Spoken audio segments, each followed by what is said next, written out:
Hi, I'm Joe Murphy. I'm back. I talked to you on a prior video about going to one of the largest banks in the world, actually, where I sat up in New York City. We were on the 11th floor of like a 70 floor building. And the account executive and I had strategized beforehand, and I was the subject matter expert in application outsourcing. And I was brought in to have a discussion with all the managing directors who were CIOs, and they ran various divisions at this bank. And it was a small conference room. It wasn't the executive conference room, but they were asking me questions. I told you about I put the PowerPoint deck on the table. It was about 150 slides long. But the person who introduced me and with our strategy was going to frame up the discussion so that at least I knew the parameters of the discussion. Joe Murphy's here to do this. And, and also we understand that you have a problem that you're facing like this. So we discussed this. But when we got into the room, she froze. And she said, Joe, take it away.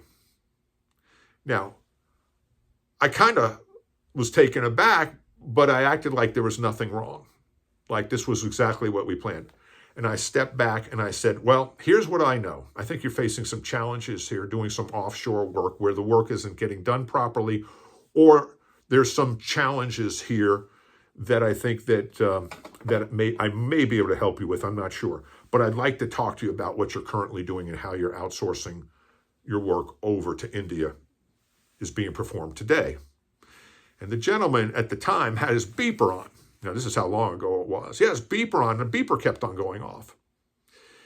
And I said, do you need to make a phone call? I said, we can pause. He said, no, the application's gone down again. I said, the application's gone down. And I just filed that away.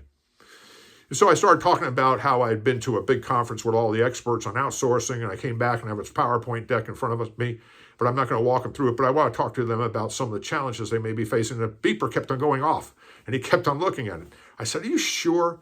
He said, no, we offshored this work to India. And I said, that's interesting. I said, how did you do this? That the application's going down. Well, here's what we did. We got 40 people for the 10 people that we had maintaining this huge application. So we got a really good deal. And I said, I'm not too sure you got a good deal. He said, oh yeah, we got 40 people out of 10. I don't think you heard me.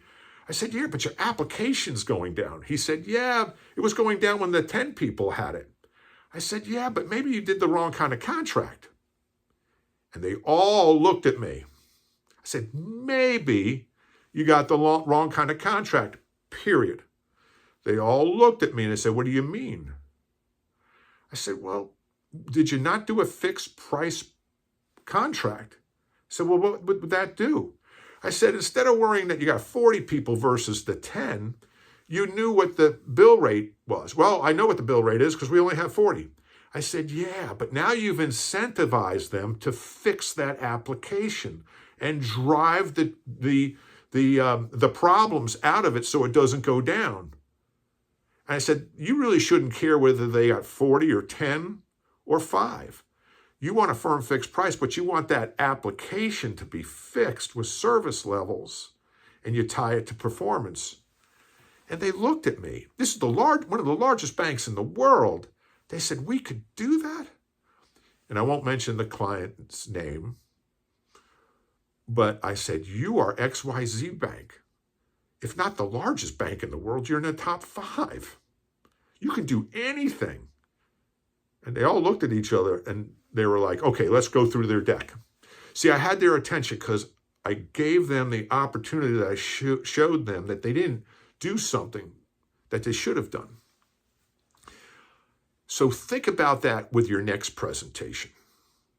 What do you know that other people don't know? And then how do you introduce it in such a manner that you have their attention? This is a critical aspect to making presentations and being in front of people, especially at the executive level, because they do know a lot of things, but they may not know as much as you because you're the expert in your field. and you're looking for ways to get that information across. Now, this only comes about through trial and error and knowing your subject inside and out, and also being a genuinely good person, because you don't want to manipulate anybody. I'm Joe Murphy, and I'm here for your success. Thanks for watching.